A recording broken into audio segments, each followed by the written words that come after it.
looks more interesting than me. What have I been doing recently? Not a lot. Been recuperating. Been dealing with family issues. I'm sorry they haven't been on as much. But trust me, I've got reasons. I've got my reasons. It's been a pretty tumultuous year so far. But, you know, things have happened, and I'll show you some amazing stuff perhaps today. Some amazing things. What I'm going to do is I'm going to flip the screen around and I'm going to show you my new invention. New invention is not exactly the right word for it. You'll get the general idea. So if I flip this around. So ladies and gentlemen, let me introduce to you the Max. Let me introduce to you the Archimedes machine. What is an Archimedes machine, might you ask? Well, this thing incorporates all the latest technology of ancient Greece, because it's Archimedes. It involves a stick, a lovely stick. Oh, and we've got a lazy Susan to display it. Hang on, let's do it properly. You know, just like one of these game shows. Spin. Oh yeah. As you can see, Steve, this machine has a variety of wonderful features, including a stick and another stick and another stick again. All of the modern technology you would expect from 200 BC in ancient Greece. Yeah, it's an amazing feature, isn't it? Let's just stop that here. So what is an Archimedes machine? So here are some secret elements of the Archimedes machine. Over here we have some water, which we'll put over here. Tink. We have a cradle. Hopefully that will keep the mass that I'm trying to weigh in there. I'll actually grab some gold. This is the first time I'm going to be testing it, so win, lose or draw. So this is the mass, and if you have a look here, I might have to get a standy thing in a minute, but that's okay. So we stick that in here, yoink, like so, right? So the thing about it is, as you can see, this is not actually touching this thing, which happens to be a scale, which they didn't have in ancient Greece, or at least they didn't have it in this format. So flip it around, whee! There we go. So we turn this on, make sure it's all tared, of course. Nice and gentle, nice and gentle. And there we go. Okay, so that seems to be working well. We get our object, and now what we have to do is hopefully I haven't put too much water in here. This has been a problem, the bane of my existence. Excellent. How much water have I put in there? 142 grams. That's probably almost too much water. We'll see how it goes. So I'm moving this over to the middle. Yes, what I have to do is I have to calibrate the machine. So what I'm going to have to do is this. Yoik. So I'm going to have to make it empty because this cradle itself has got weight and has got mass. So what I'll be doing is I'll be just dunking this in here. So 142.58 grams. I've got to write that down. Where is a pen in here? Somewhere a pen in here. There is a pen in here. Somewhere a pen in here. There's a pen. Yoke. Aha.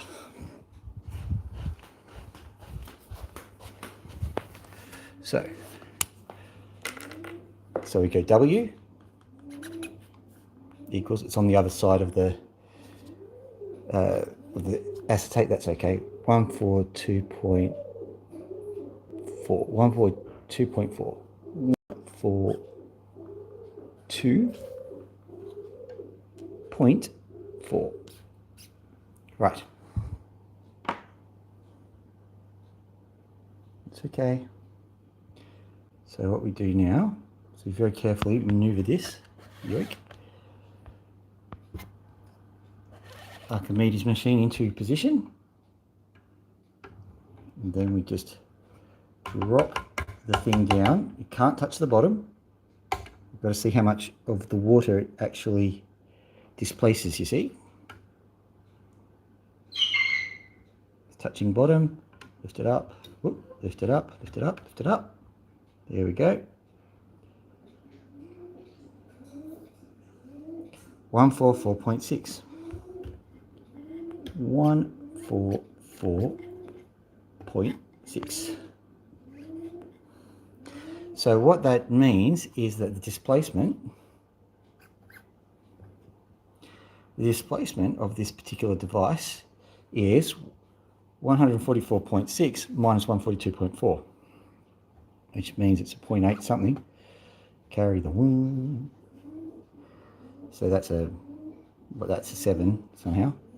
Carry the 1 again. That's a 9. That's not right. 0.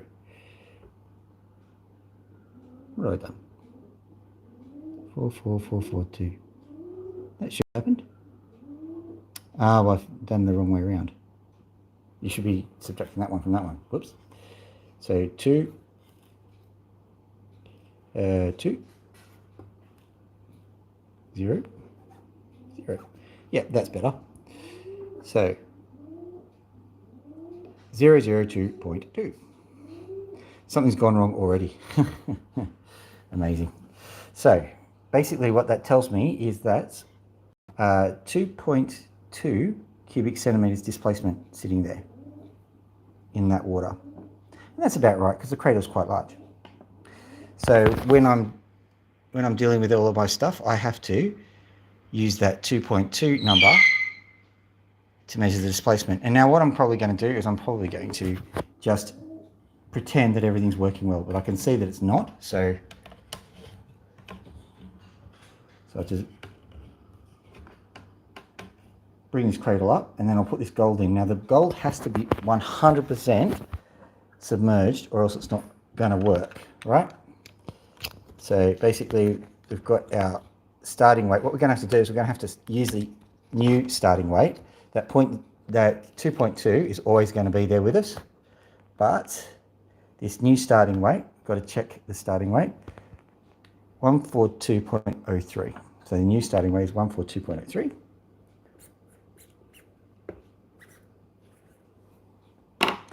Right, now we'll gently lower this thing in. Now what's going on, just so that you know, displacement is a weird kind of thing. Not only does it get random Greek people to jump out of baths, but displacement means that when you're pushing the water aside,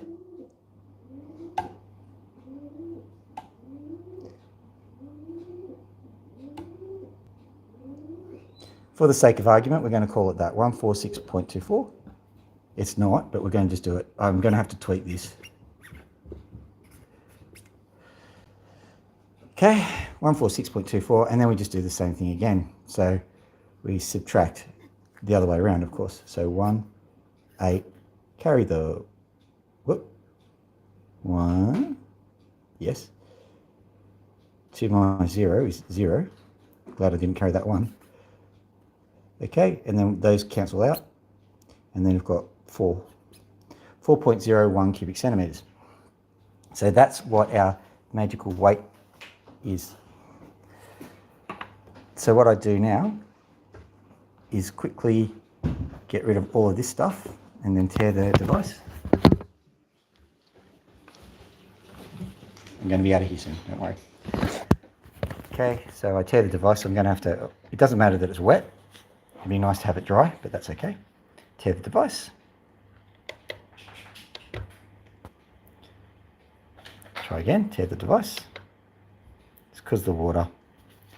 Okay, then all I need to do is weigh it. 20.3. So now we've got 20.3 grams.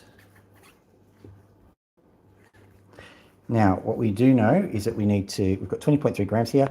We need to subtract 2.2 from our 4.01. I know you didn't expect a maths lesson, didn't you? So I think it's 0.9. 0.19. I think. So at any rate, roughly 2 grams. So roughly, basically, I'm just going to give you an idea of the calculation anyway. So you get 20.3 grams divided by the volume, which is 2. I'm keeping it nice and simple. So basically 10.15. So So what that means is this piece of metal here, which has got some gold in it, is 10.15 grams per cubic centimetre, if we've done the method correctly. So what that tells you is, I know that gold happens to be roughly around 19 grams per cubic centimetre. So we know, I'm not going to do all the calculations here, but roughly 50% gold, because we know that its density isn't right. So I think that's actually equivalent with, I think, 10 karat gold, what that guy is. So to give you an idea, that guy is probably, if my calculations are right, this guy is worth about $1,000. So that's how the Archimedes machine works. What we've got today is opal.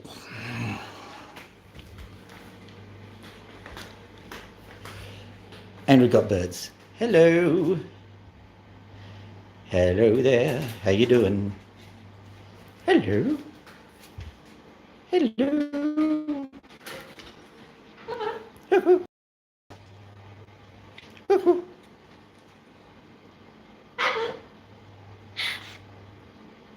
Are you screaming at us? Are you talking to me? Are you talking to me? Are you talking to me? Would that make you happy? Would that make you happy? Because my phone has gone la-la again, I'm going to have to get my other phone out and find out if anybody's on. I'm sure that wonderful talk about Archimedes devices has really, inspired people. Hello.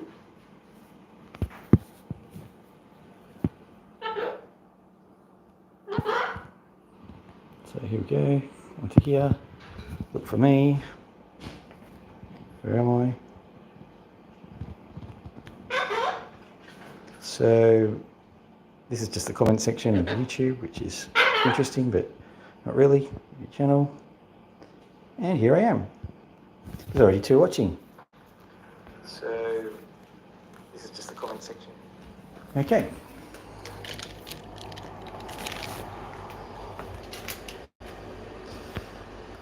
So, it seems the chat works. Excellent.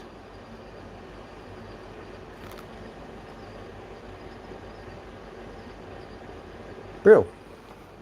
Okay, so there we are. Let's open up a black hole in the internet.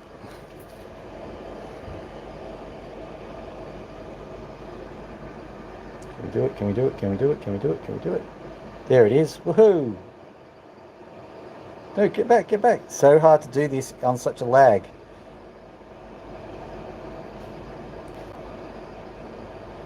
Gonna have to smooth. Yeah, sometimes you see it, sometimes you don't. There we go. So, awesomeness. Anyway, that's a lot of fun. So what have we got today? I was going to measure the mass of this stone here, but I don't think we'll do that now. What we'll do is we'll get cracking straight away on some of the other stuff. We'll actually cut that stone, because we've got a lot to do, and I've got not very much time to do it in. So over here we've got some opals, and yes, this is a more charitable than normal presentation. What do we call it? A thing. We'll call it a thing. It's a more charitable than normal thing. And the thing we are doing is cutting these opals. Hopefully one of them will come good. There's plenty in there. But alternately, we've also got a giant cavalcade of opals. We'll try and select a few. Got another cavalcade of opals here that I've been getting. So we'll select maybe a few of those, and we'll see which ones we think deserve to head all the way over. Actually, it'll be to the United States. They will do what they want with them. They'll either sell them or put them into promotions.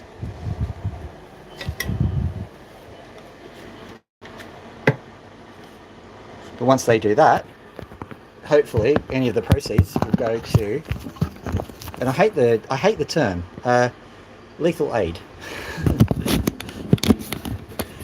Sounds rather ominous, but I get what they're saying.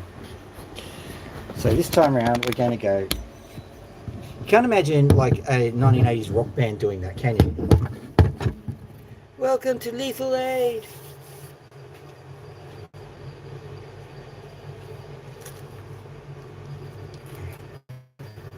You wouldn't just sing some songs, you know, kill the world. Yeah, but it is important. We've got we've got a lot of stuff riding on the freedom of Ukraine, and it is a serious topic.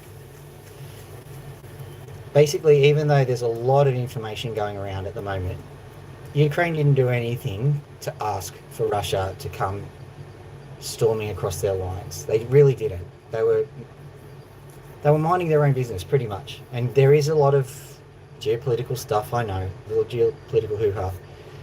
But realistically, the way I put it is that I am an Australian. And in our Australian Constitution, would you believe, we have included the country of New Zealand because we thought they were going to federate with us. So literally in our Constitution, we say that New Zealand is a part of Australia. Because we've written that in our Constitution, we've got no right to go over and invade New Zealand. None whatsoever. So the logic about invading Ukraine is very similar to Australia going on and attacking New Zealand. It's just not there.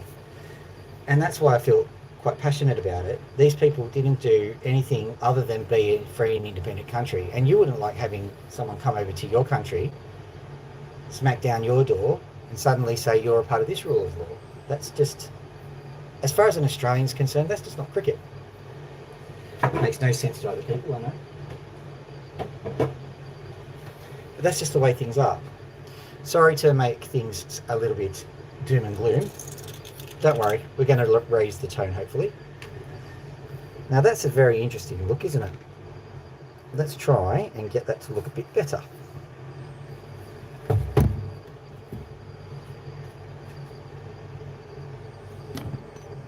What I might do is I might flip this around, because I think if I flip it around, it'll work better.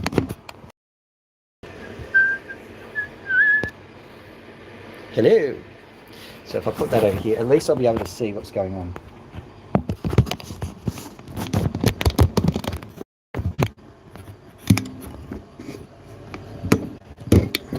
Now I've got that song in my head. Heal the world, make it a better place for you and for me and the entire human race. There's a pixelated picture assaulting everyone's eyes. Please tune in.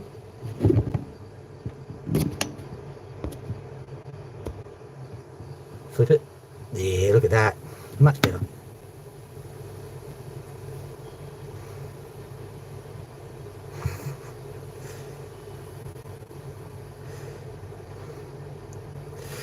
I can tell you've been dropped as a child. Hello, Derek. Good to see you as well.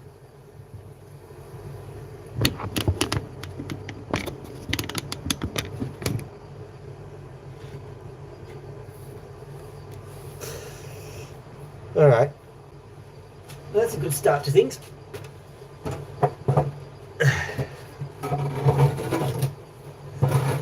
Moving my chair over. Was I dropped as a child? I think I haven't been dropped as a child, but I'm not going to say no trauma occurred, because if I remember correctly, I dropped myself. I was climbing a tree, ended up on my head. So if you want to blame that, sure. Let's just move this down. Is that going to work?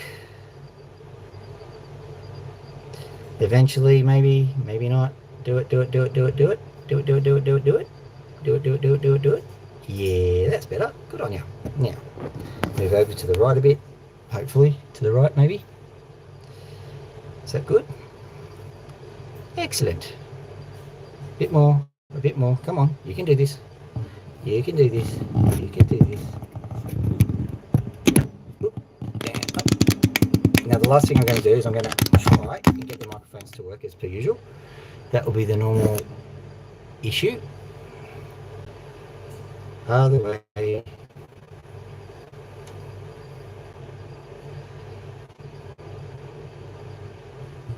Okay, and down.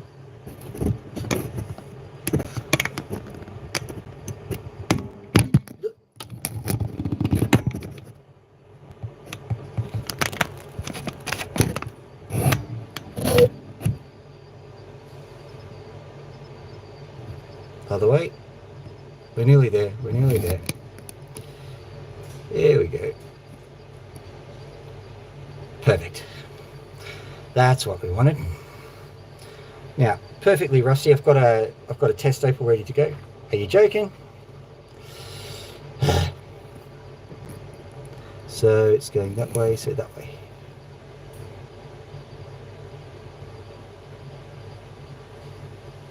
Come on, you can do it. Good machine, good machine. Problem is I've got a lag of, you know, maybe 2 or 3 seconds to see what's going on. I suppose this is what it's like to have the Mars rover. Except they've got, what, 2 minutes? That must be frustrating. So,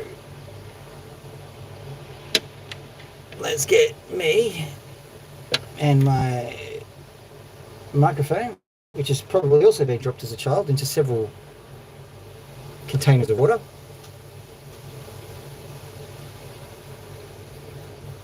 I'm going to move this out so that I can do it. So the general idea is I know where everything is now, so I'm just going to plug in the microphone and we're done. Just making sure I know where the microphone actually goes.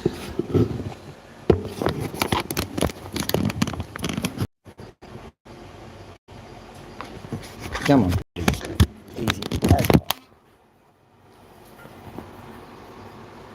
There's always something, isn't there?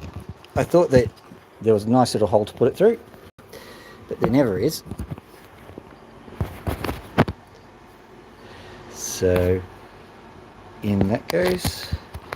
Tap to retry it. See what you do. Are you going to do anything?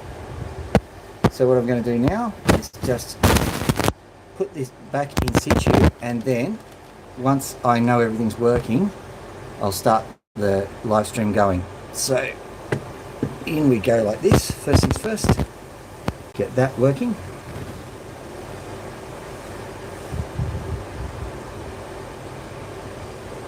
Are we going to go over a bit more? No, we're not. So over a bit.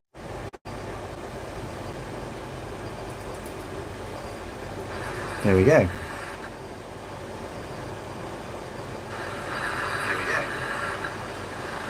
And that's good sound, so I'm turning that down.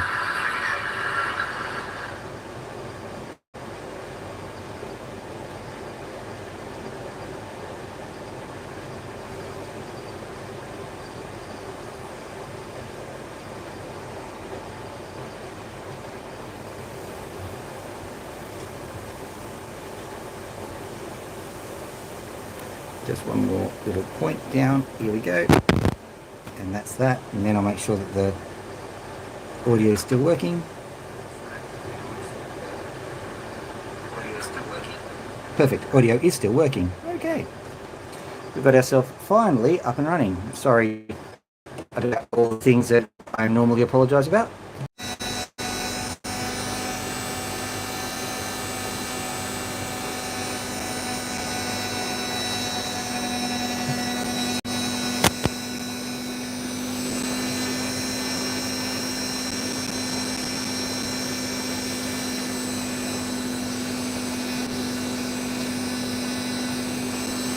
I think it's working now.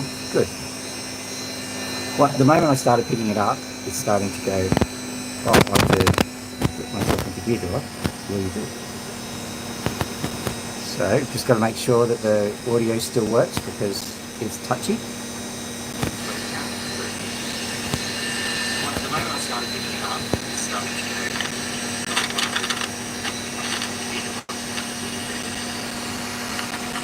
So, just got to make sure.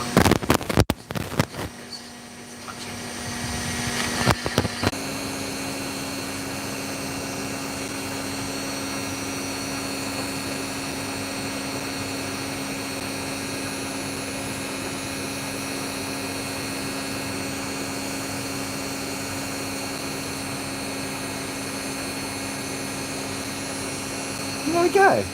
All right. Now, how long is this going to last for?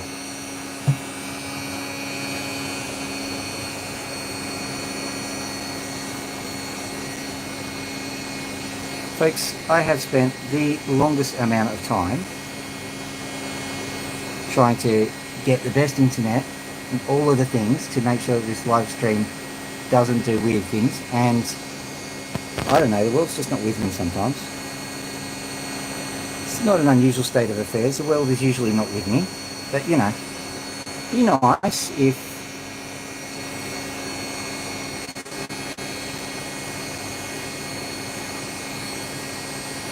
There we go. All right. So, this is our test opal. Finally. Let's go for it. Before something else happens.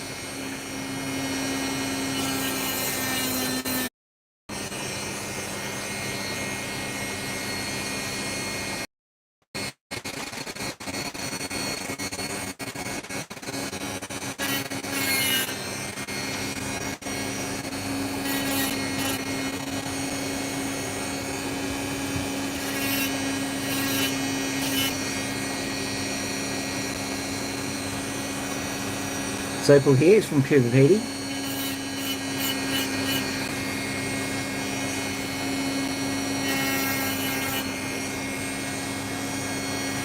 And so the moment you get onto the opal cutting, the thing that I kind of do, goes, you know what we're going to do? Technical issues. That's what we're going to do, technical issues.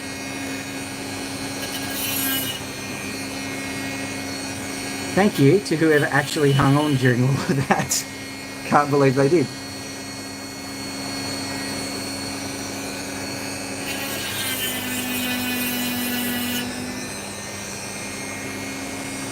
Like I said, this is a Coober Pedy stain, so it's a kind of a light coloured one. What I'm trying to do at the moment is just get into shape. It's turned into what we call a cabochon. Sometimes you'll see my finger in the way when I'm trying to just get it happening. Usually what I try and do is I try and carve it from behind the blade like this. That gives you a better idea of what's happening.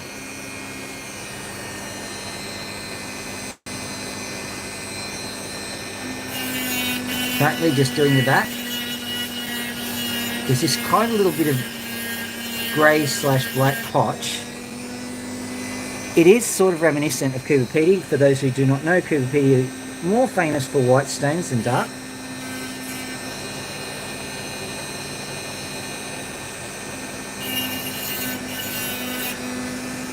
But there was a little bit of grey just at the back there. Sometimes that means that what I'm actually cutting into is a shell. I can't see any evidence of that other than the piece of dark material. Could also be something called a scute from an ancient reptile from the Cretaceous period. I try not to cut into fossils. Sometimes I do because I can't help it. They're so beautiful. But that's when you have belemnites. You have this... there's a dilemma with belemnites because they can make the best fossils ever. They can also make the best opals ever. So what do? Do you make the pretty thing or do you make the knowledge thing? I salve my conscience by saying that people would never look at the knowledge thing anyway.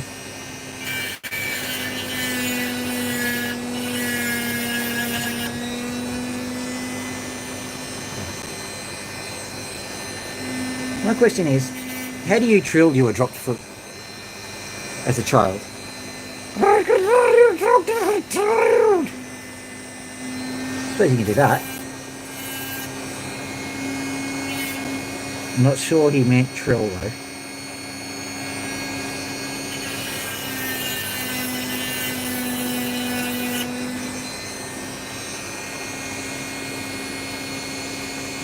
Welcome to the stream, Derek, if you're still here. You were able to endure all the garbage that happened.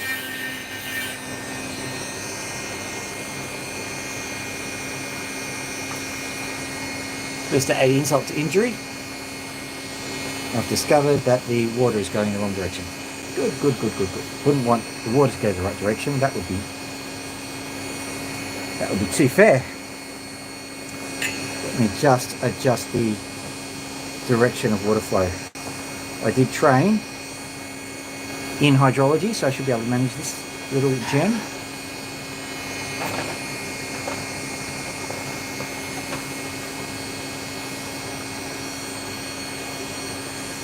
And I will just stay clear of the majority of it because there's no point in keeping them going if I just keep stopping.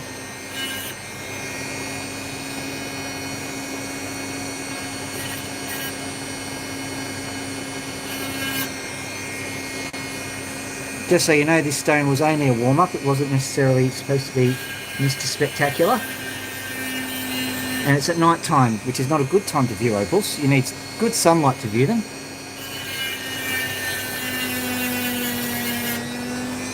Let's have a look anyway. I'm just having a quick look myself. You can see what's possibly a crack. A bit of green is just poking through, which is good. I'm going to have to get my hand in the way to make sure that we make this stone as good as it can be. Sorry about this.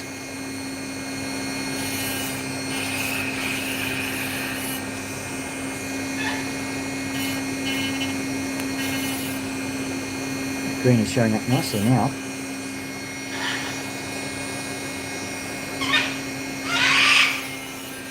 And that is Max, starting to play his lively little tune. Okay, that's better. If you want to have a look, here's our cab. I'm just going to have to make sure that the front and the back match. So the problems that you get with stones is that when you eagerly throw them onto the drop stick, and I have done it, everything started working the moment you came along. I'm pretty certain it was doing pretty bad up until then. So let's have a look. Now on the reverse angle, there's some colour that's showing through. What do you know? Jay's the genius doing her thing. Oh, really? Alright, let me see if this works out. This was only ever a practice stone, Jay.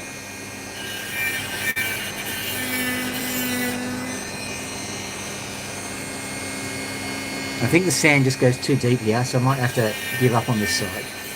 Unless, of course, something spectacular happens in the next 15 seconds. But I am ever the optimist, you never know. Then I'm going to have to flip it over.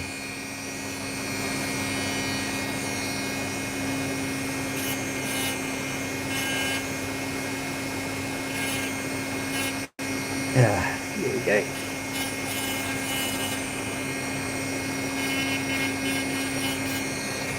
Okay, so what we've got is, so you know, just here there is some green just showing through, and that's doing well because it's showing through on what I would call substandard lighting. So if it's showing through on substandard, there's probably something better that will show up when the sun hits it. Unfortunately, I am pretty well connected with a lot of people nowadays, but I'm not quite connected with the sun. I don't think the sun is going to obey my bidding instantly. So we're going to have to find out later if this card is a good one or not. Here we go. So that was a nice little practice opal. If everything works out like that, then I'll be kind of happy because the practice opal was never meant to work out at all. Now where have I put my handy dandy container of opals? Whilst everything was going wrong, I was getting stressed out and I put my container of opals down. I can do some other things. I can carve out the second bit. Nothing under here. Oh, there they are. Found them. Sitting in the trash. Of course they are. So, what have I got here? I'm going to try this guy out. Let's give it a bit of love and attention and affection. Now this is called a pipe opal, and they are notoriously difficult because what you're seeing here, if I'm holding on to it, it's getting heavier now, but it is extremely light and it's extremely porous. That means that water's getting into it. That's not a good sign. But I knew it was a pipe opal when I got it, so I bought it as such. So there's no... I went into this with my eyes open. What we're hoping to do is just carve some of the opal, the stone off it to kind of make it all even. Once we've gotten it all even, hopefully we'll have a better idea of what's going on with it.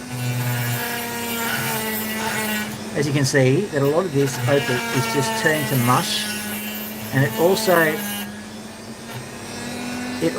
makes some very disconcerting sounds as you cut it.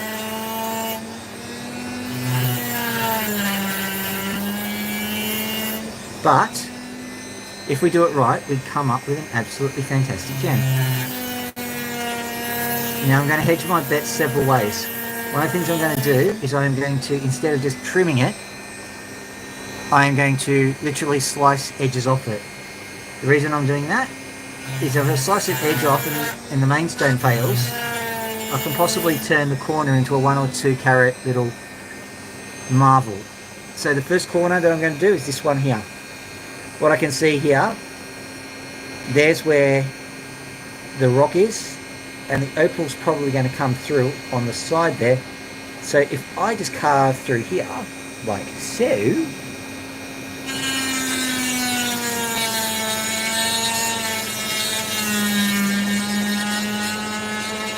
did I mention they shatter quite nicely?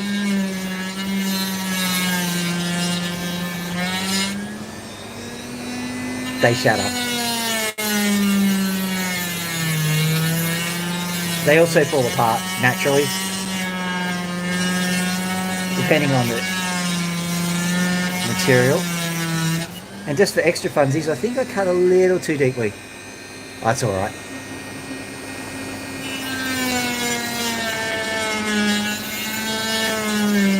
I don't think I cut, I think the blade slipped onto the opal. It does that from time to time.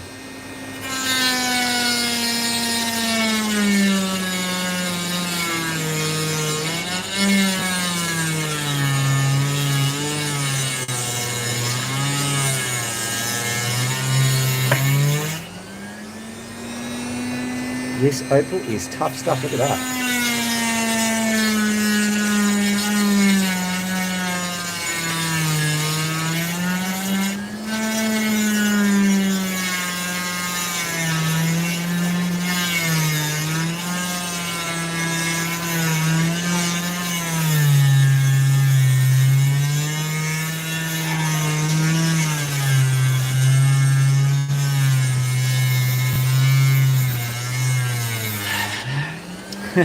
Once you get into the opal problem.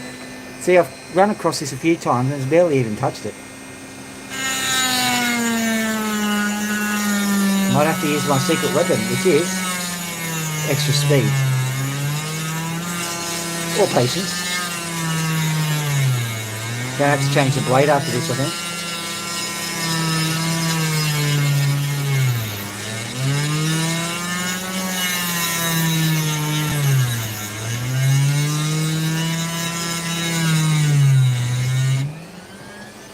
Speed up.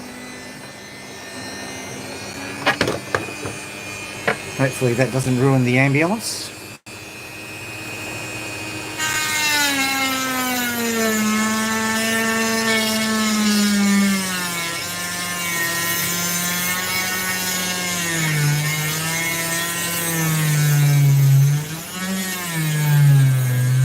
I don't know what you're seeing, but sparks are flying.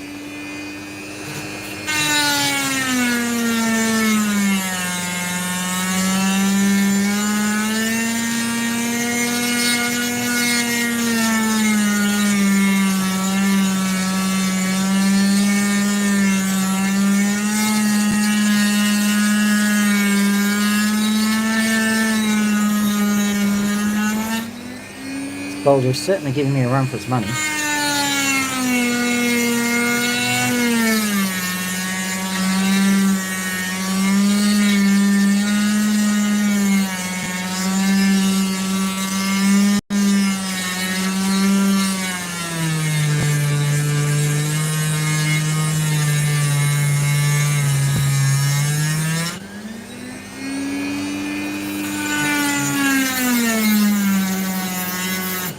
Approach it from this side so that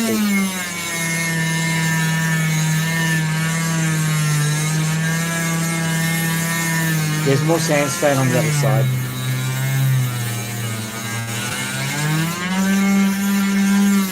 Riley's famous tip on how to cut boulder opal is wear the brown pants.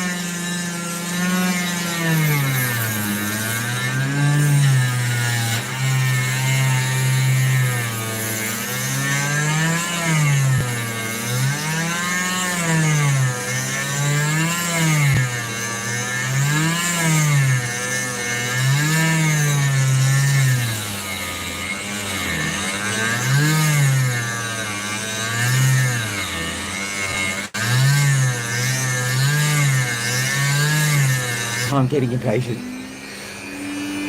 I can tell.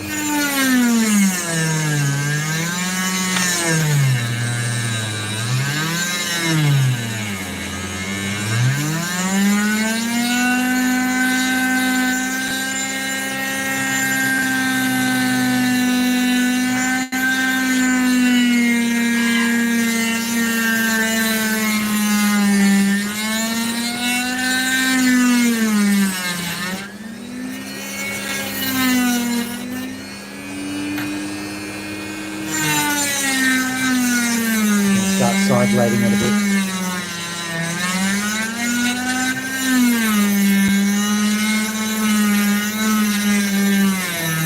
I'm kind of glad I didn't change the blade because I think this opal is so tough that it would have blunted the blade within one session. So maybe I should be counting my blessings.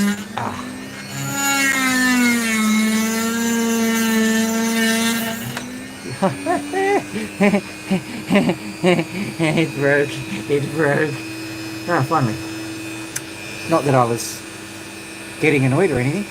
So that's what I was cutting through. That little piece there. Well, that'll be nice. Now once I get through there, once we start cutting it from the side where all the diamond bits are on the diamond blade, yeah, easy. Easy peasy.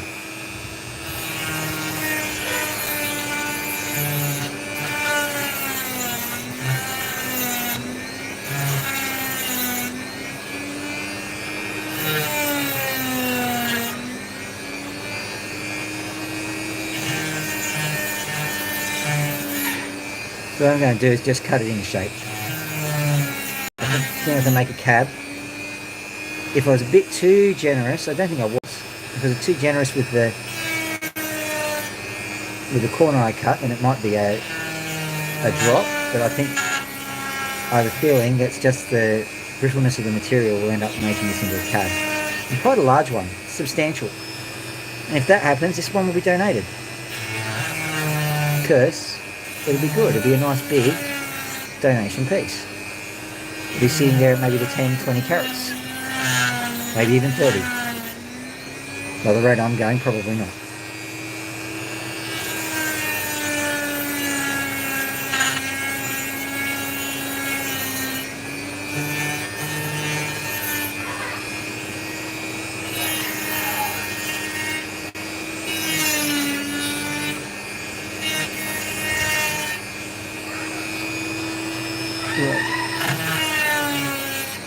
I think the birds are trying to copy me.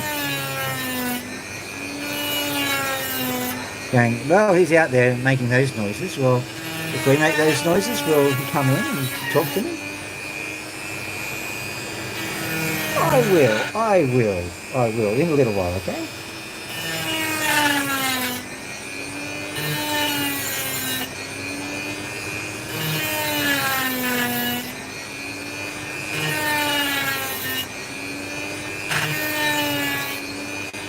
This is shaping out quite well.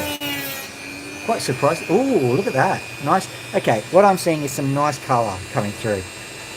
Quite unexpected, and I'm worried because there's actually a little bit of, there's still a little bit of sand here. I don't like that sand. So what I'm going to do is I'm just going to calmly carve through, make it smooth. That's all I can do for the time being. Just make it smooth. Cutting and polishing, it's all a very different art when you're doing boulder opals. All a very different art. They very rarely take well to this stuff called cerium oxide. You have to just basically polish them using your sandpaper and your wits.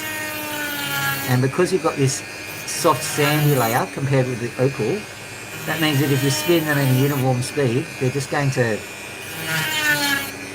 disintegrate. Not so much disintegrate, but they're going to wear away at different rates.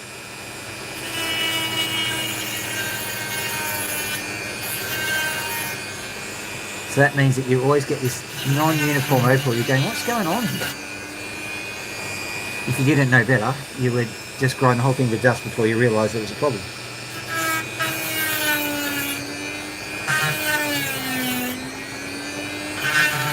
At the moment, it's not a problem because we're only in the rough stages, but it's so big that I'm hitting the shaft of the Dremel as well.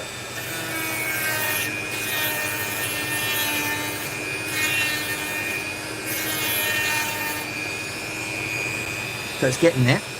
May have to finish this off with sandpaper though, because it's just one of those opals.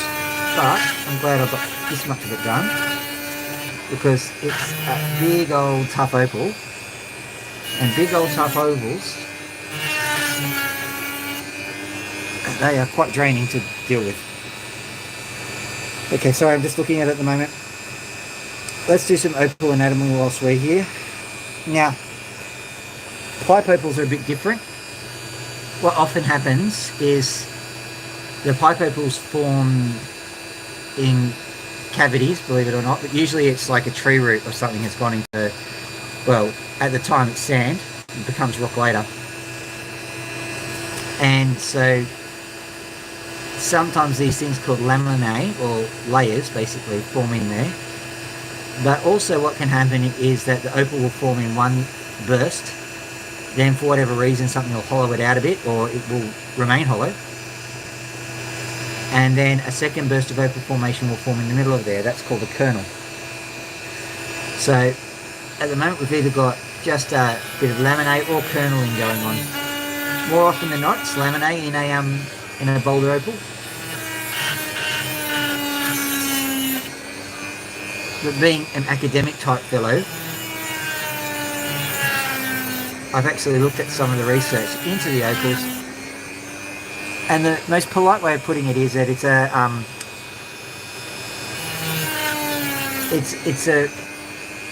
a rich field to study, put it that way. Not a lot's been done on it.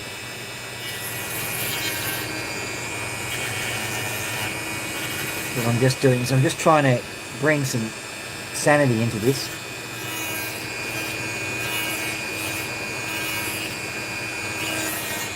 Normalising the shape whilst normalising the thickness, which means that as I go, this thing is easier to handle.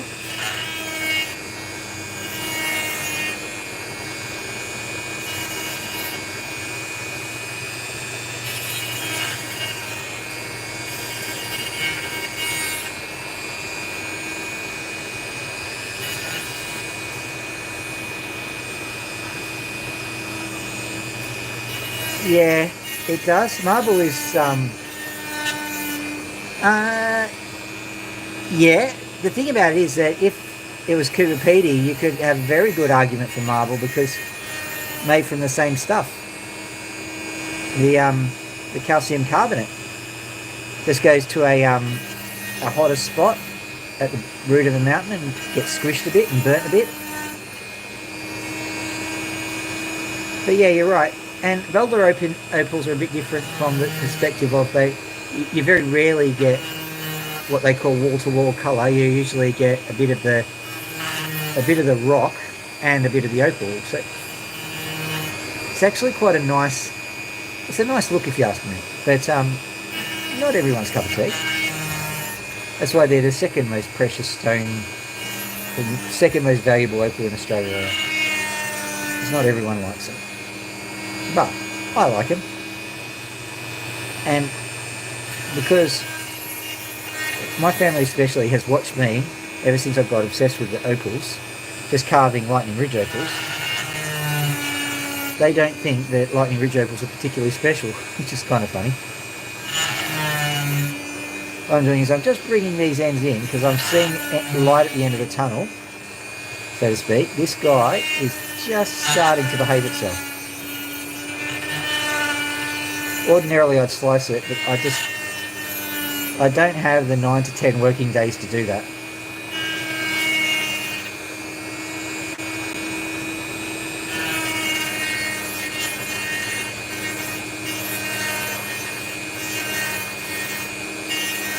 So you see I'm trying to be as smooth as possible.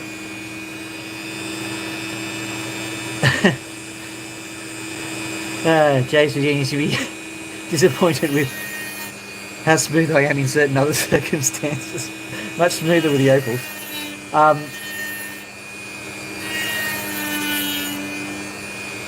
Just trying to be as smooth as possible with this. Just to make sure that the sides are doing what they're supposed to.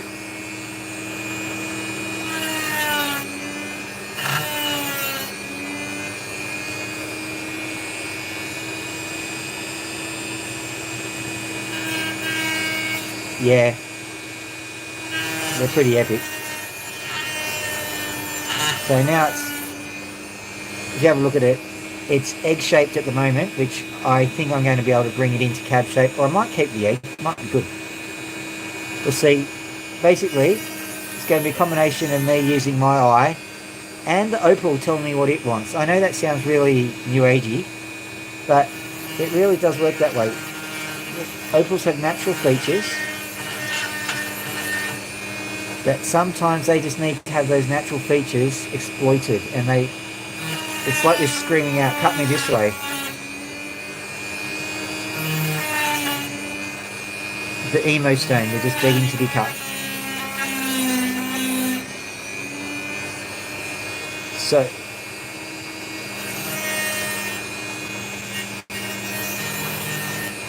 I think it's going to go full cab, but we never know. Depends on, because this chunk of sand here, because of that chunk of sand, it might mess up with the general shape of it, so it might stay an egg or it might end up cabbing. We'll find out.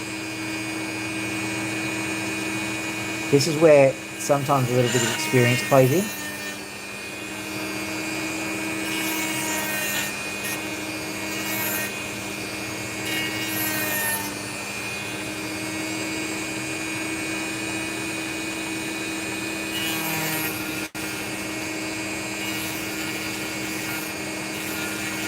Nice and smooth, Bill. Nice and smooth. Nice and smooth. The smoothness also comes from the fact that you've only got a little bit of blade space to work with. So if you go too far, you hit the shaft of the tool. As you can tell, smooth not in other areas. So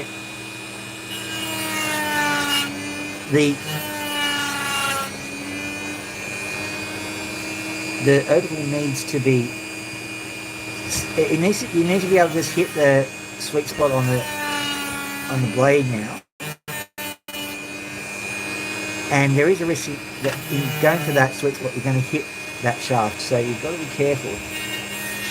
Sometimes if you angle it like that, backwards from the blade a bit, you can get more of the edge of the blade.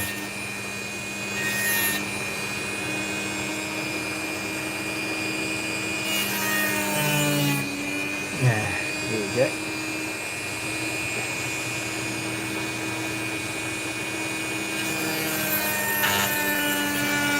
That's better. I did hit it a bit, but not too much.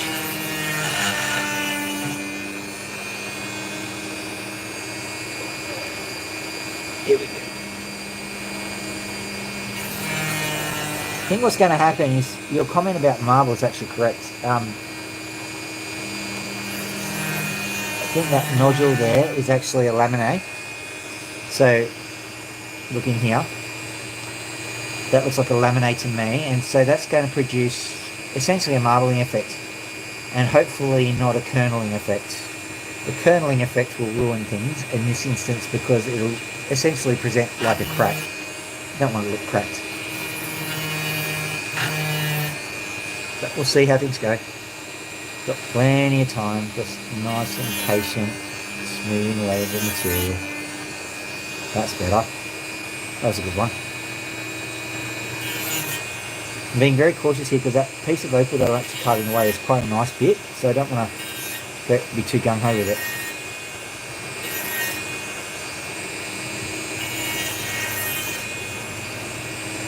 I think what I'm going to do for its extra funsies today is I am going to go and put this onto the sandpaper because it's taken ages, a little bit longer than I expected. Give me 1 second and I'll get the holder.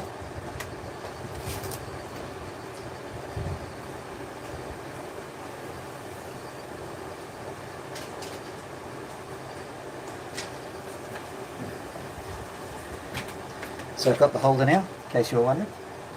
You see me?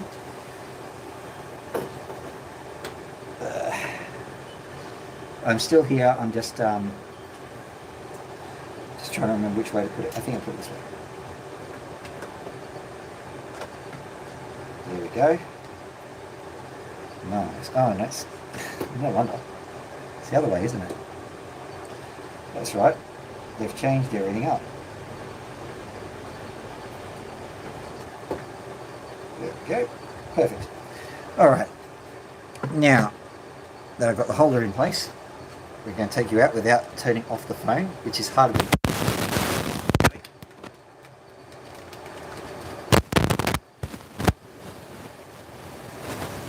Also have to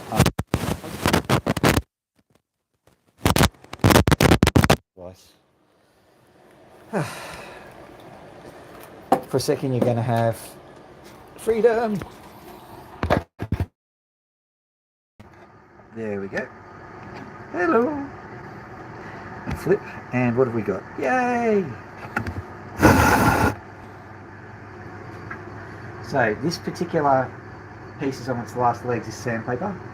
You'll see that there's a few. Let's flip it around and let's have a look at the features. Yeah, you can see that this bit's missing. I might have to change it, but I don't think I will. There's still a bit in the middle that's pretty good, so I think it'll be alright.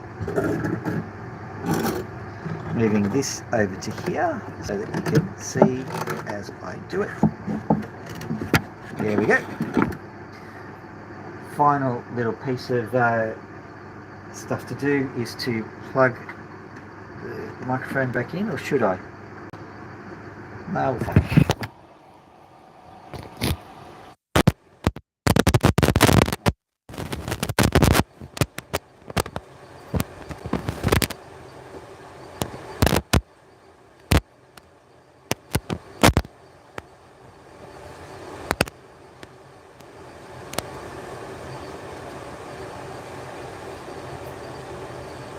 I don't think Derek the doctor's with us anymore. I call him Derek the doctor because he diagnosed me as being dropped as a child. So I presume that he's good with that kind of stuff. Diagnoses people all the time. That's very charitable work, don't you think? It's very charitable work, don't you think?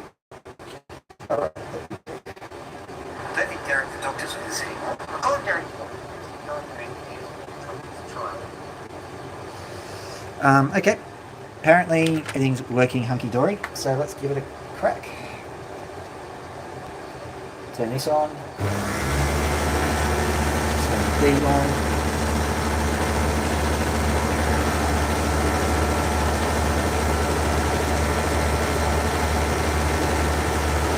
Generator. The good thing about all this is I can sit down.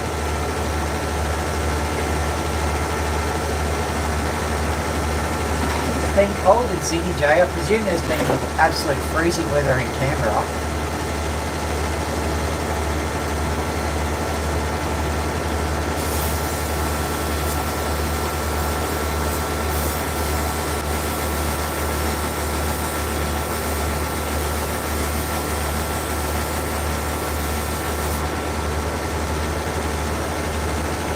Not coming out very well.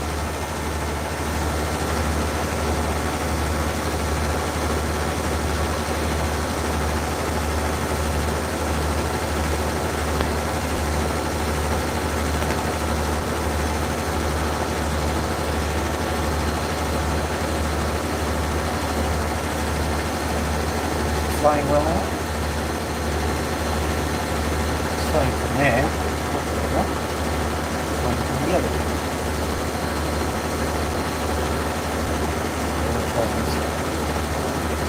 Fine.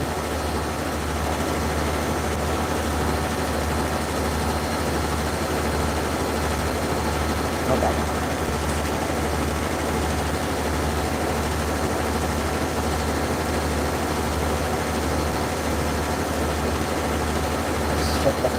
What's going to happen?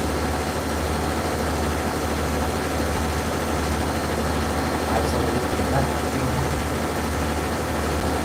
So that one completely off, what's going to happen? Okay, so this one. So I got myself confused a little while ago, and I've never got unconfused as to what's going on with this particular piece. There we go. And there it is.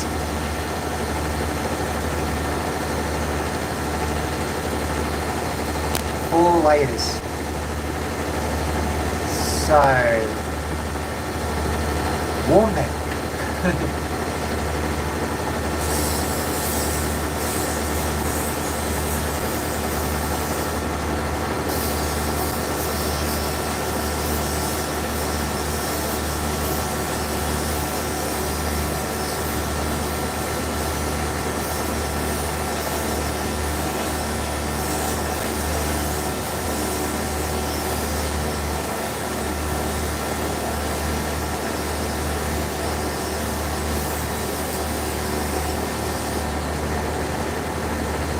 I think it's too late for the US people, but they probably laugh at our idea of what cold is.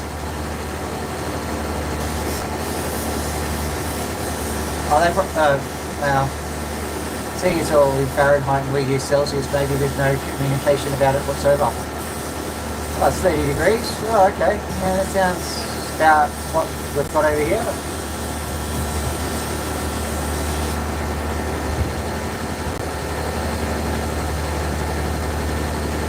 Yeah, I think for me it was yesterday or the day before, I can't remember. I noted, wow, it's really cold. If you're from Canada, ignore what we're saying, you won't consider it cold. Yes, we're winters and moaners, but like, give us a break. We can enjoy temperatures that are close to the surface of the sun.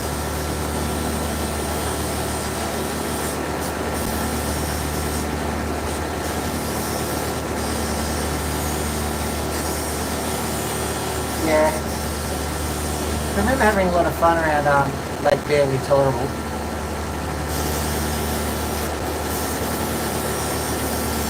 The problem is my degree actually ruined the whole experience of Lake Barely Griffin because, oh no, was it Lake George, not Lake Barely Griffin. Because of all the rumours around Lake George, oh it's connected to Mars or the Great Artesian Basin or somewhere else. Whenever America's got a Republican president, the waters of Lake George go up. Something like that.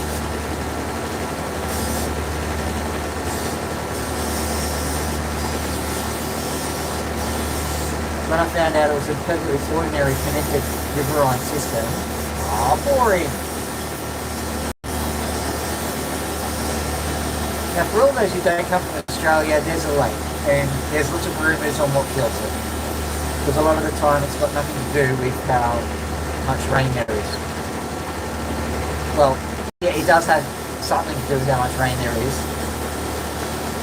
But Australia being what it is, some of the water flows underneath the surface of Australia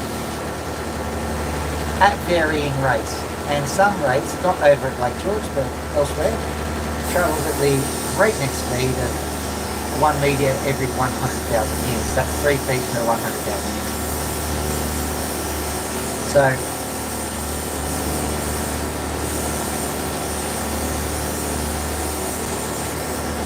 either get there sooner, but he keeps getting pulled over by the police getting speeding tickets or something, I don't know. Mankind meant to travel this fast?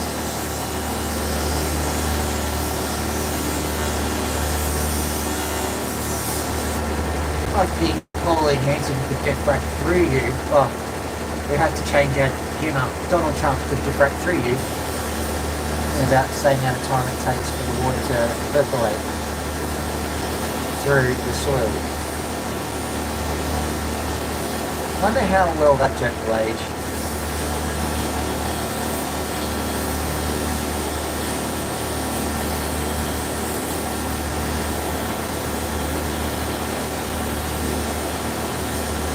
Probably not at all if you're a MAGA Republican. But we're Australians and we laugh at everything.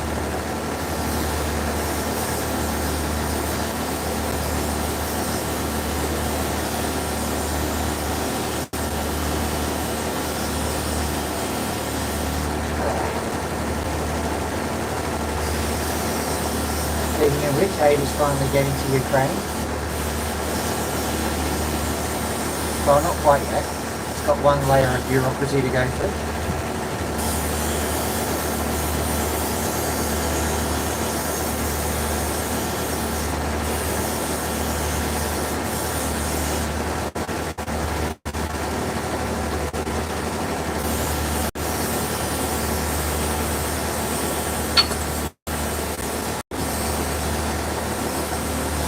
Something fell. It's getting dark now, so I have no idea what it was that fell. As you can see, I think we go ballistic dictating a little bit what happens here.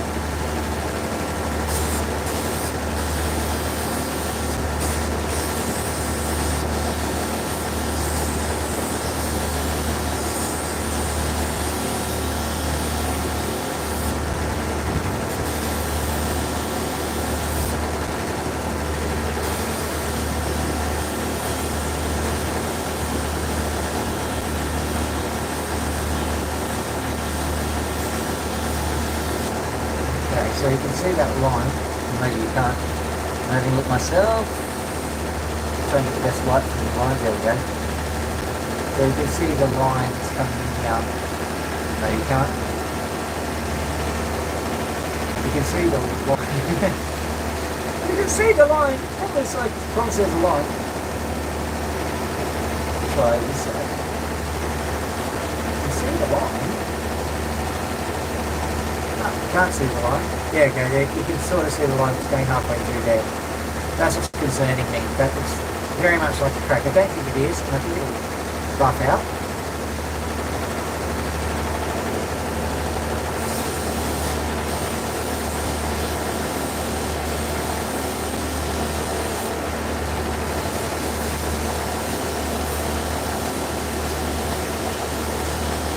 If anybody in later times is actually looking for Lake Barely Tolerable, it's an artificial lake in the middle of Canberra, more often than not called Lake Burley Griffin.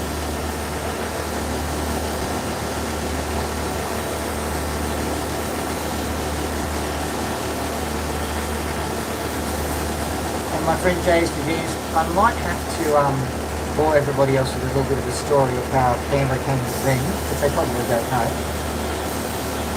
Canberra is the capital of Australia, and it arose because the Sydney-siders and Melbourne people in the US, it's very famously referred to as Melbourne. The Sydney-siders and the Melbournians, they couldn't get their act together. They wanted to federate, they wanted to make a nice country and all. They wanted the capital to be in their capital city for their state. So at the end of a lot of discussion, we'll call it discussion, it was decided that they were going to make an entirely new city for the capital. And that became Canberra. So it was a perfectly well planned city. Quite a nice city from some perspectives, somewhat boring. Me personally, whenever I went there, there's plenty of happy memories of that city, but I'm not going to give too many videos of that.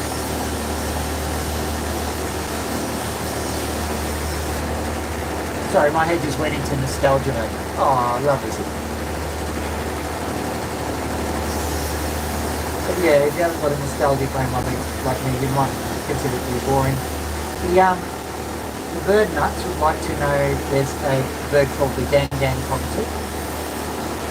Very, very rare parrot. And they are beautiful in their own way. They're kind of grey with a crest which looks like a little tufty mobile. They make a very soft cry, very, very nice to hear when you know what you're listening for.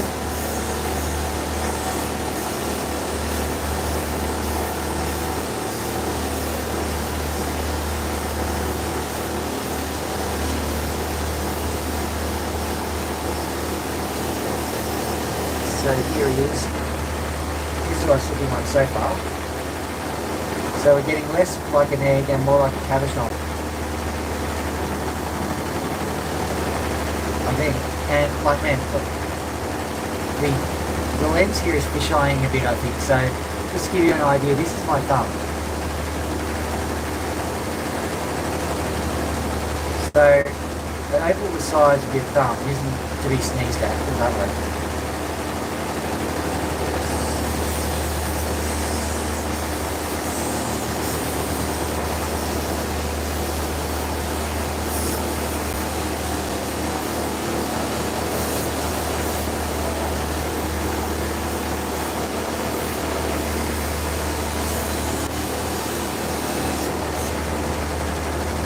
Lifting up because I have to read. At the moment I could read from the other one, but yes, it looks great. There's a lot of effort to find out it looks great. Oh dear.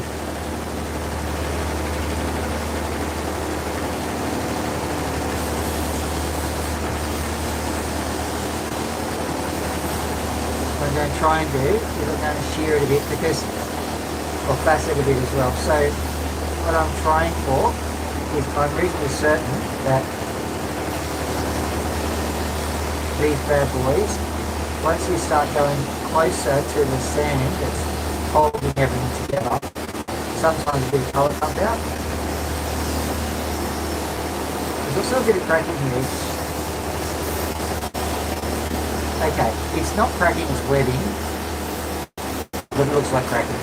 So that webbing itself isn't too bad in that if you develop that webbing, or if it develops naturally in situ, it becomes what we call a mosaic pattern, which is highly sought after. If it's not a mosaic pattern, it's webbing, which is less sought after. So I think you've got to be a bit stoic when you're looking at opals. You get what you get, you don't get upset. Am I getting into so?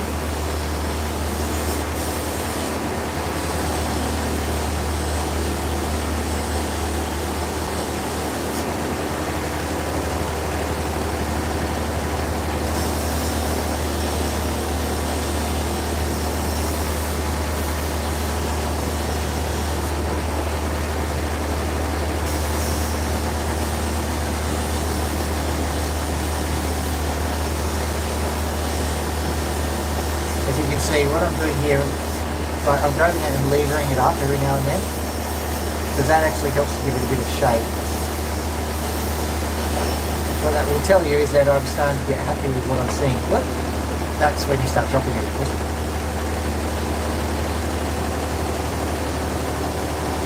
Just got to wash it now. And my head. Someone said you can tell how old a person is by how many noises they make when they have to move too fast. Alright, here we go.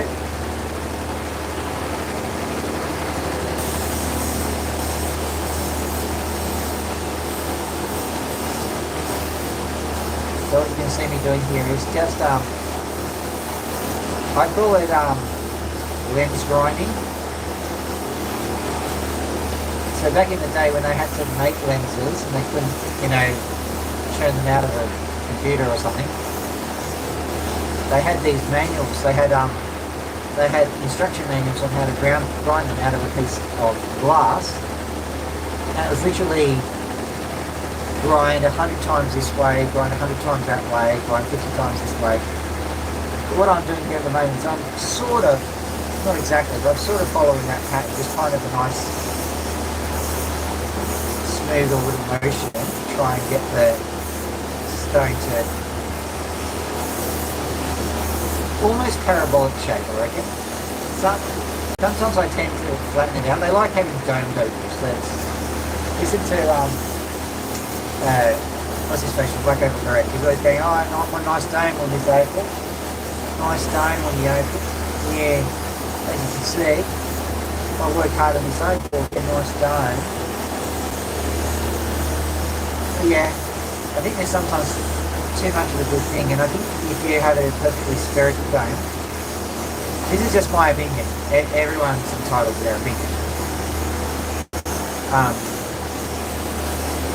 This is my opinion, that I think that a spherical dome is just a little bit too high, and maybe, even though people like a nice high dome, as far as value of the opal is concerned, a parabolic dome, and a parabola is kind of like the size of this, yeah, that's a parabola. that, what I'm showing you. So a parabolic beam is probably better than a round one.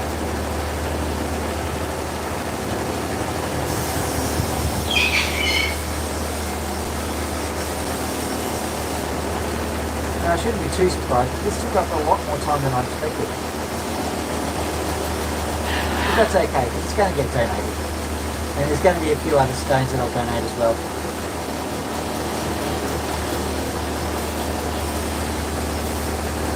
I had this fantasy in my head that the stone cutting will go a lot quicker. I'd get 3 or 4 stones cut, head in, grab a few more on drop sticks and then get them done. Then go say hi to the birds. But I think that all of that is pretty much falling through the wayside. But this news just in. Just here where that cracking is in the webbing that I was talking about before.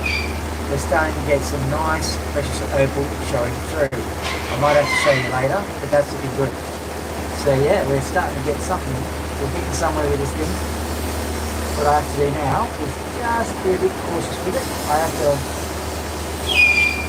I notice there's a big crowd on this side, so I'm just bringing it down and bringing it in once I'm doing that. To bring it in is to get the sharp edges and to curve them a bit, especially on the edge. So I quite like the sharp edges, to be honest, but no one else does. So if you want a valuable stone, you bring it in.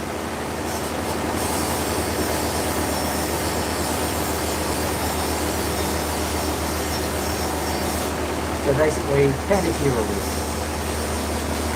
Anyone want a cup of tea?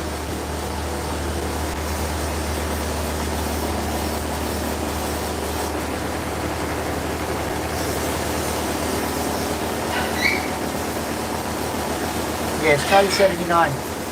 Wonderful beer. Yes, the Grapes had a conference and there was a nice concert at that time. Yes. They all enjoyed the music and then we stomped on them.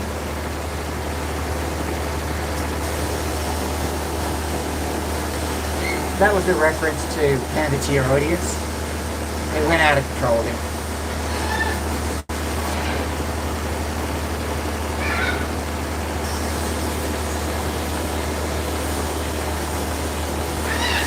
I noted that the hand is still a bit egg-shaped. I don't mind too much. The funny thing is, if you cut the opal to be just a little bit asymmetrical, not too asymmetrical, just a little bit, then whoever's appraising the opal knows that it's not something that was grown in a factory somewhere and was more likely cut by hand.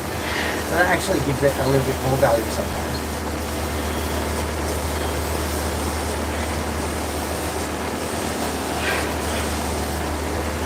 And yes, there is too much of a good thing, so you can't cut it like a doofus, but yeah. Leaving it a little bit unshapen isn't a bad thing.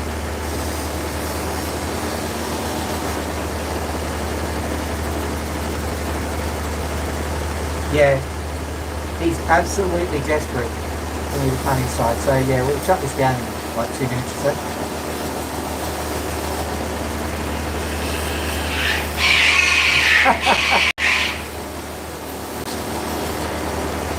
Maybe he's a little bit miscontent. Yes, you're right.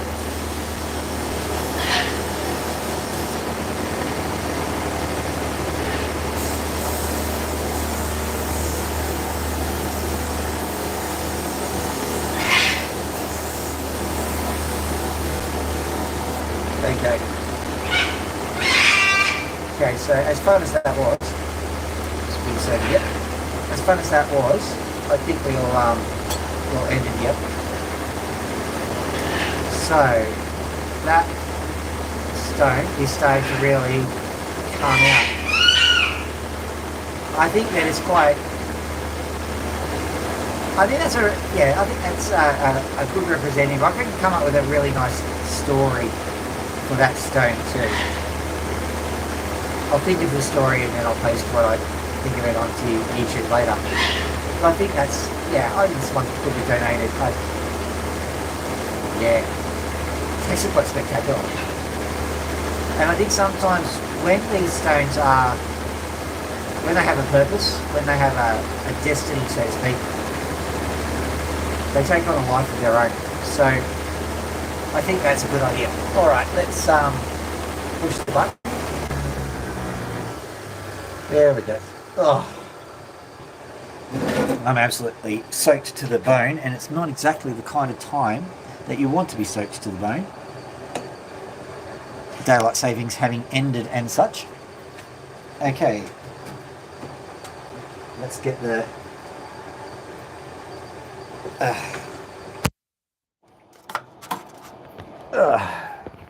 nice and dark out there. Oh, I brought the staining with me. Goodbye, machine. All right, yes. Congratulations. Okay, I brought everything in now. Okay, for a bit of variety. Hello, Pony. Pony's become quite social, to be honest. Well, with me anyway. With anyone else, she will attack. But hello. Yeah, you want to scratch, do you? Yeah, I'll give you a scratch. Yes. Scratch. And now the other birds are insanely jealous. That was my plan. All right. Hello, Max. You're right up the front, are you? Right up the front? Do you want to scratch? Do you want to scratch? Yeah. Come up the front here. You want to scratch? Come up the front. Come on. I'll come back. Do you want to come up the front now? Yeah, that's the way. Come on. Come on, up the front. Come on.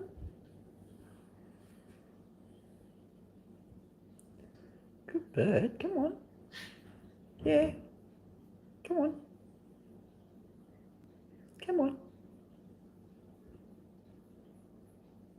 He so wants to. Come on. Good bird. Do you want to scratch? Scratch? There you go. Yeah, scratches. Still live streaming. Are you watching it, are you? Yeah, might be. Okay, it's all right. What I'll do is I'll bring this around.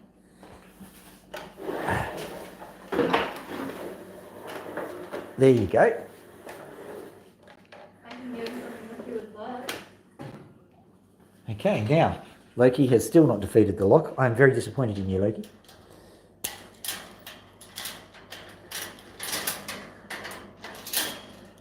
Right.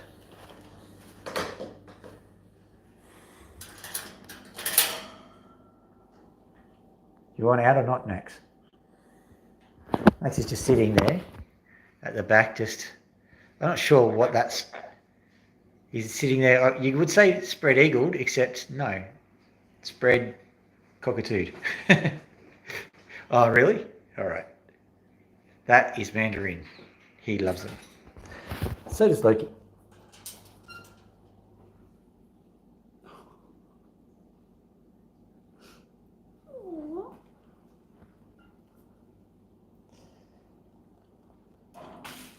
Oh, Loki wants a scratch. More than anything else, I'd say. Yeah. I saw Scratchy Poo.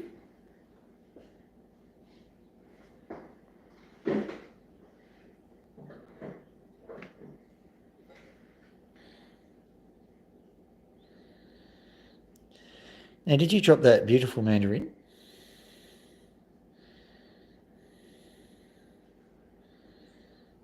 He's like, I'll give you 10 years to stop. Have you answered the latest question? What was the latest question? Does Max want you to go inside what he's trying to say? Oh yeah, that was when he was screaming. And I have answered that question. And by the way, it's now just... He was screaming? Yeah. He was doing the full rah. I have earbuds in. Oh, okay, fair enough. So deafness is going around Australia a lot.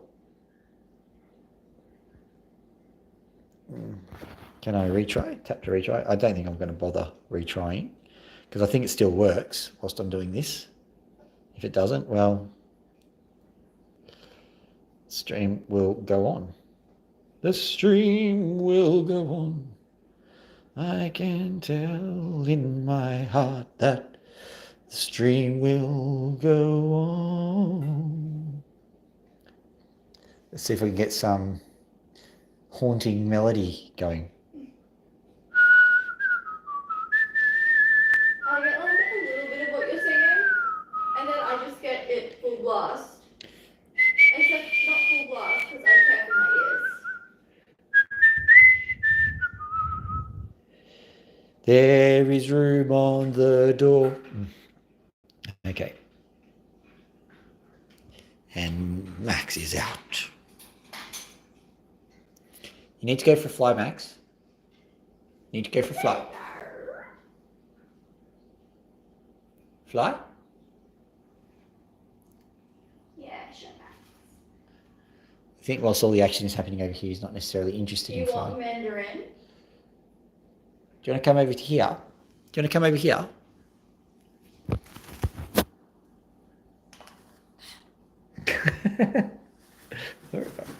I think I know what he wants. Hold on, let me give him what he wants. No, he's outside. He doesn't get fed outside. Are you? Oh, look how much he wants it. Will you have it, Dad? In the cage? Yes.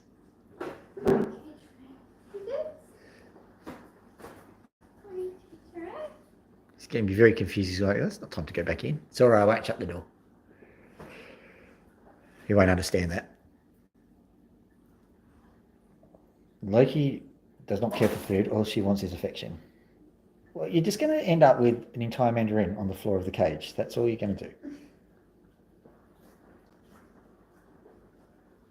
It's all right. I will.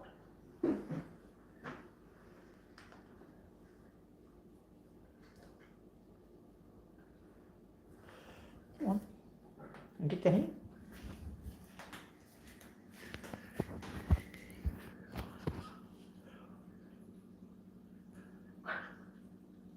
I want Max to have at least one fly a day. Oh, look at you.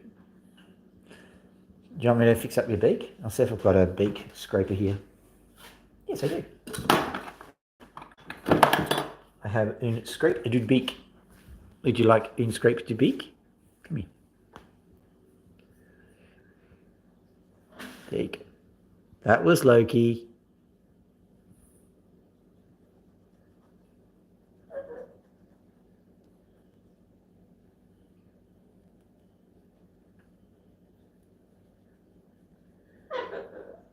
So if you remember previous live streams, we learned that the beak that grows out at the very beginning of the face is called the growth plate. I didn't even notice.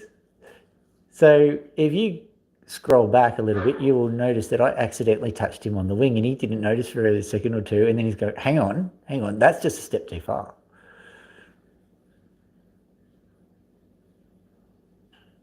I wasn't meaning to overstep any boundaries either.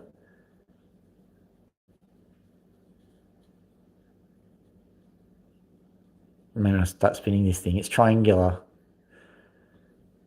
He loves it. I think it was triangular before you started spinning it. Yeah, it was. It's always been triangular. Dad, I'm being a sassy teenager. Okay. Do your sass. I will. Max is doing enough sass for everyone. Oh yeah, Max is there. Yeah. Now what I can do is I can actually point out the beak here. Just at this point here in his beak, that's where he's got issues. His beak is just a little bit malformed. It used to be really bad, but now it's just a little bit. That's why I started trying to trim it in the first place and discovered that he absolutely loved it.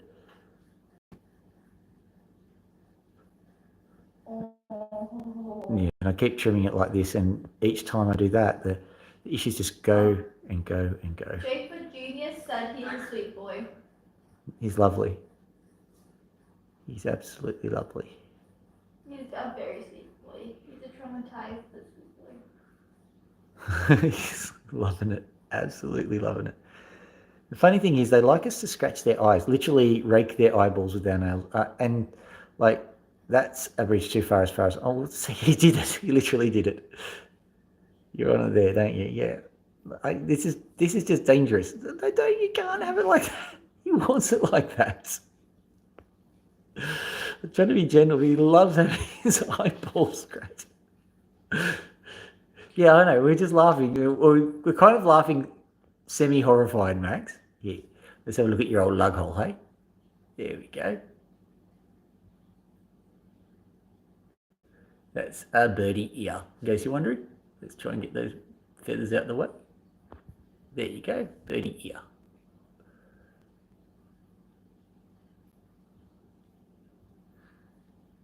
Poor Loki's just sitting there doing a thing.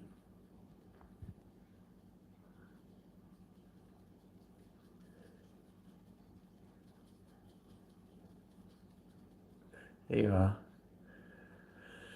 Those birds, they know. The scratching has stopped. Listen, that's not encouraging me. That's just being so You did that really well on camera. What? Really?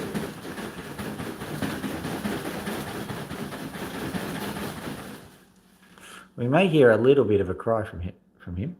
Oh, Loki's not happy. Hello. Gonna try your usual courtship disaster? No? Yes? Clickety click. It's all right. No, I'm not. Loki's going. I'm not going out there. I'm not going out there. I'm not going out there. Well, I can't help it. I can't help it. In this household, consent matters. Sadly, all the boys in this household are just as awkward as everyone else. Oh, dear. Aw. Battery low. Oh, no. Hey. Aww. Sorry, I waited to hear it again on the live stream.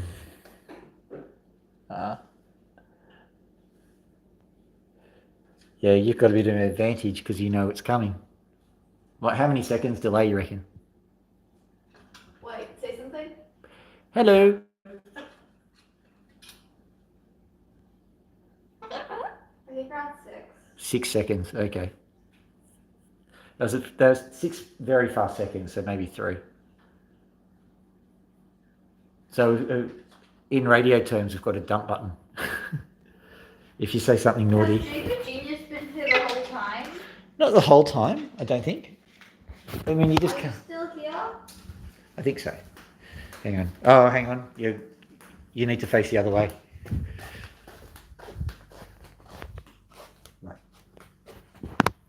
I'm going to sit down here and pretend to work like I sometimes do, and Max should have a bit of a fly. You might want to clear the path, my darling. Hang on, I'll move away so that people can. This is not going to end well. Oh no, hang on. Oh, what's happened? Okay, we might hear some protesting here because Loki and Max. Oh, there's some courtship going on. Some actual courtship. As in, consensual. Just going to sit here. Aww.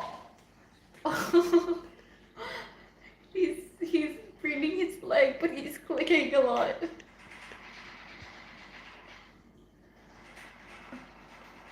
Loki, that has to be an irresistible, irritating noise.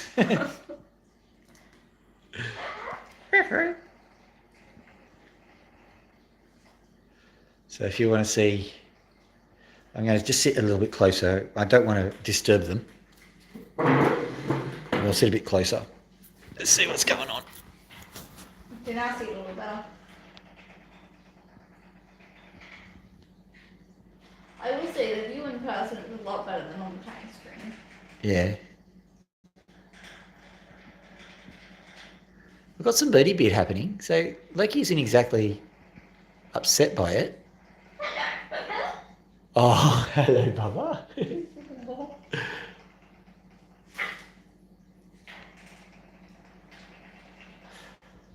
There's a moth getting in the way of the courtship activities at the moment. That's why they're upset.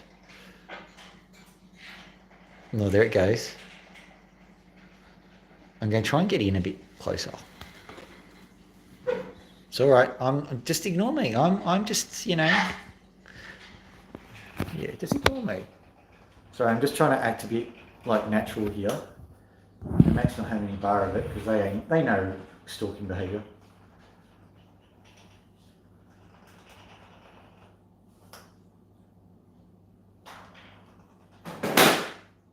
Sorry. Who was that? Not me. Yeah, of course it was.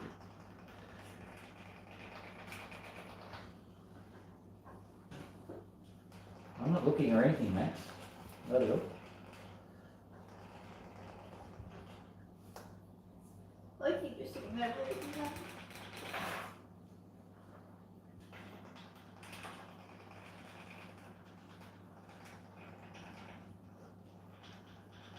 Possibly a little bit offended. Try and get a bit closer. I only got 15% of my phone, so. Go channel probably get- David Attenborough. So here we have the silver-crested cockatoo trying really hard and getting nowhere. No, this couple will not be breeding anytime soon.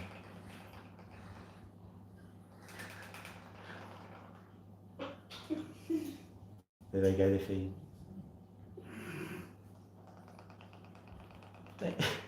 I mean, realistically, I don't think I've ever had a camera shoved in my face whilst I was recording, so you know. Isn't he so cute?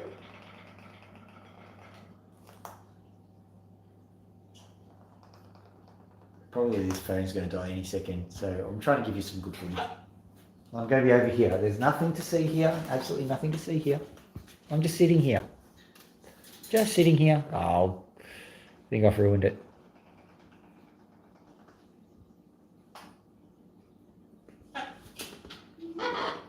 Okay, come here. So that's like his way of saying, oh. All right, I think I've ruined it. Sorry. There's 5 people here. Are they? It's very days of our lives. It's very days of our lives. And there's stress because, like, there's not very much battery left on my phone, right? So, you know, will they get together before the phone runs out of battery? It's got its own drama. This script writes itself.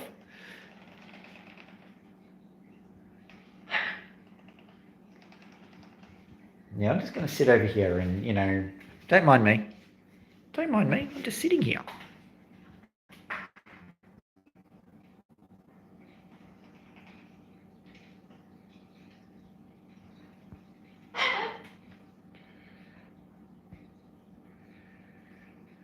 He's so content.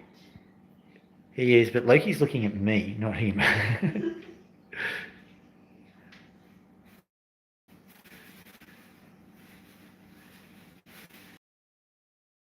There you go. See that? Oh, that was very photogenic.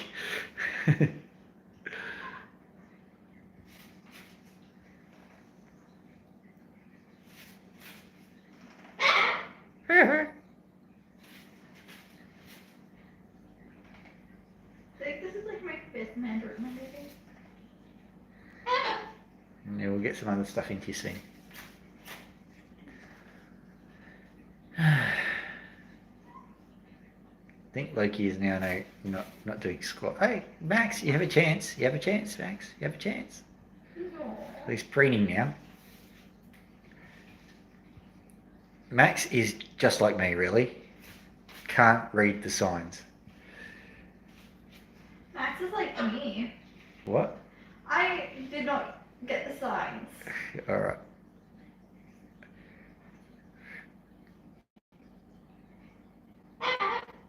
Hello.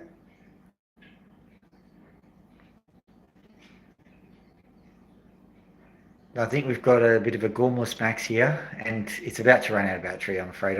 I've let it go for as long as I could. I am so sorry, ladies and gentlemen. Just thought it was getting interesting. Have you got any final words? Got any final words for people? Scratch?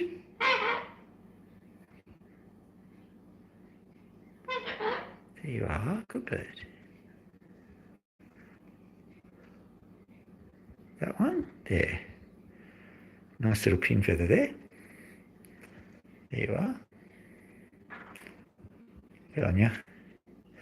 I tried. I really tried. You should have taken your opportunity. She was looking at you, and you were just there going, "Oh, I'm going to, preen my butt now." Your fault. Entirely your fault. It's okay. I've been there, done that. Scratch yourself at the wrong time. Hey, Doki. Do you want to say goodbye to the peoples? Bye to the peoples. Bye to the peoples. Bye to the peoples. There you are. All right.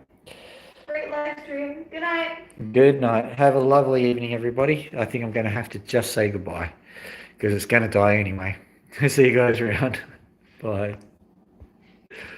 Dr. Phil out.